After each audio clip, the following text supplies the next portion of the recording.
ตនេះបានជាខបំណងជាក្រោយសោកសងក៏មិនជួបភក្តា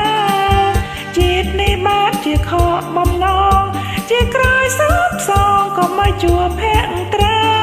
អូនในរូបបងខំយ៉ាងណាបានជាប្រាថ្នាមិនឲ្យរៀបដាធ្វើប្តីស្អប់ណាស់ប្របោកប្រាស្រីចាំមើលបោកសង្ស័យកាត់ជាใจមិនខាបើសិនជាបងវាចង់រៃ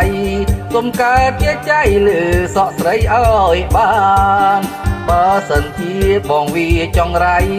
គុំកើតជាใจលើសក់ស្រីឲ្យបានใจល្ងងដើរកាត់គ្មានលំអានចាប់ใจឯងបានញិចលេងកំសាន្តហារតីใจឯងរស់នៅបានប៉ុន្មានថ្ងៃពុកជាជីវិតខ្សែតែកាត់ជាខ្យល់ក្តាណាស់យីបានកើតជាខ្យងអូនដើរកន្លងមុខជាបងចងកម្មទេណាស់យីបានកើតជាខ្យងអូនដើរកន្លងមុខជាបងចងកម្មគុំអាលចង់កិច្ចបងណាមុំប្រយ័ត្នគេយំមុំឲ្យអងវខ្យងក្តាមមកឯនេះចំជាប្តីរហាបើចេះតែខំតាមអូនស៊ូទ្រាំទៀតចុះមានតែទ្រាំទៀតចុះបើទ្រាំលេងបានគឺរកផ្លូវរកទ្រាំទៅបងខ្លាចខ្លួនទៅជាខ្យងក្តាមក្តាមបងក្តាមស្រុកស្រែទីណាហើយតាគៀបវាធំក្តាមគ្រូប្រយ័ត្នក្តាមគ្រូគៀបណាក្តាមគ្រូគៀបព្រោះតែកលែងក្លុបកលៀតទេជាតិនេះបានជាខបំណងជាក្រោយសោកសងក៏មិនជួបភក្តា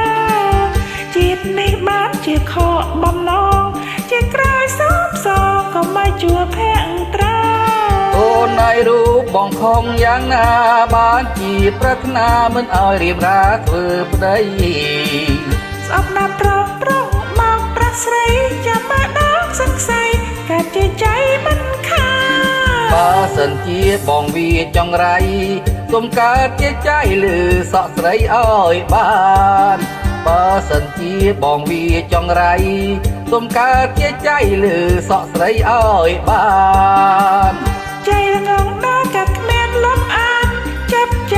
ឯងបានញិចលេងកំសាន្តហារតីใจឯងរស់នៅបានប៉ុន្មានថ្ងៃពុកជាជីវិតខ្សែតែកាត់ជាខ្យល់ក្តាពេញណាស់យីបានកើតជាខ្យងអូនដើរកន្លងមុខជាបងចងកម្មពេញណាស់យីបានកើតជាខ្យងអូនដើរកន្លងមុខជាបងចងកម្មគុំអាលចង់កិច្ចបងណាមុំប្រយ័ត្នគេយំមុំឲ្យអងវខ្យងក្តាម